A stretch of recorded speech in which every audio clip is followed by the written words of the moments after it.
बिथांमोना गावबा गावनि सरकारनि एजेन्डा पलिसिजों हाबा मावनांगौ अधिकारखौ होनांगौ।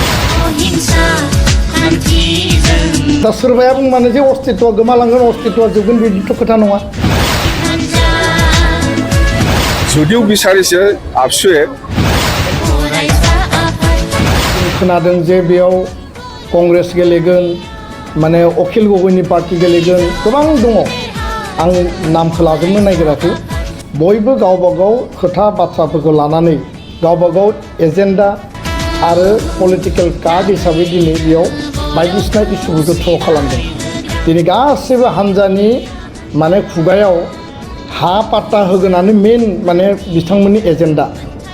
दा बेखौथ' रायजोआ बिबेचना खालामगोन। दा खोथाया जाहैबाय दुलाराय बर' फरायसा आफादा स्पष्ट जे जि मोनसे पलिटिकेल दा मोनसे काउन्टार आरो माने बिसोरनि जि डिबेट जालायलायदों जों जातीय संगठन हिसाबै माहारियारि आफाद हिसाबै राजनीतिक दोलोजों दोलो बिथांमोननि नांलायनाय बिथांमोननि जि कनफ्लिक्ट बिथांमोननि जि मोनसे डिबेट बे अपिनियनाव जोङो हाबनानै बेयो परिबेसखौ जोङो गुबुंले खालामनो नागिराखै।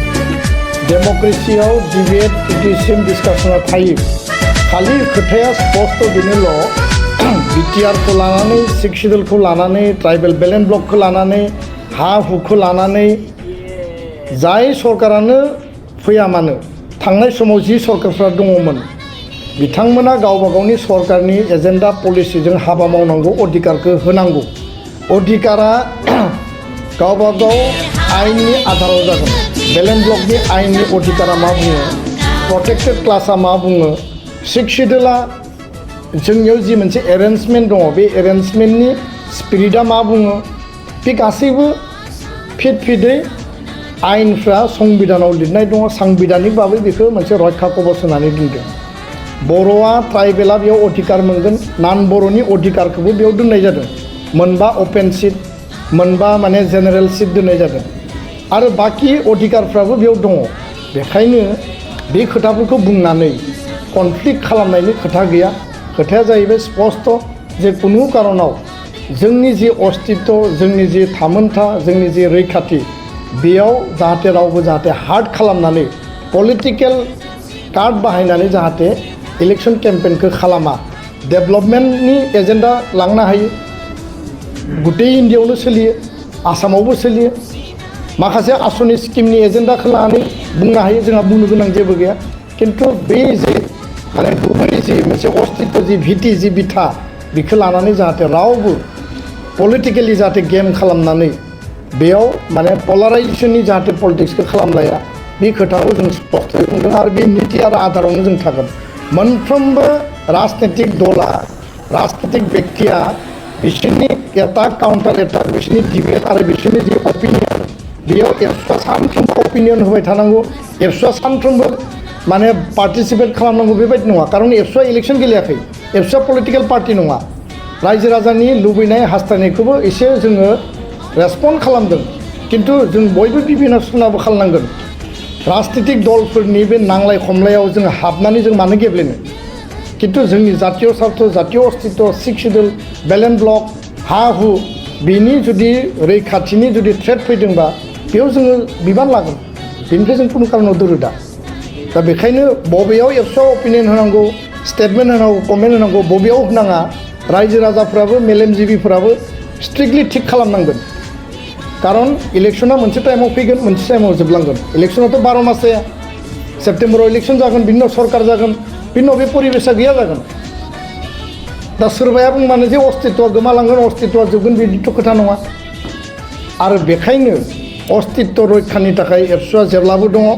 कुनु कारनाव कुनु आयेन बेयाव जाहाथे डाइल्युट जाया कुनु बेबस्थाया एरेन्जमेन्टआ जाहाथे डाइल्युट जाया एबसुआ बेयाव जोङो मोनसे प्रहरी बा जोङो माने वाचडग हिसाबै जों गसंनानै दङ जातीय आफादफ्रा गसंनानै दङ आरो बिनि थाखाय जोङो 1% जोङो कमप्रमाइज खालामा बे खोथाया जोंनि स्पष्ट।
हरि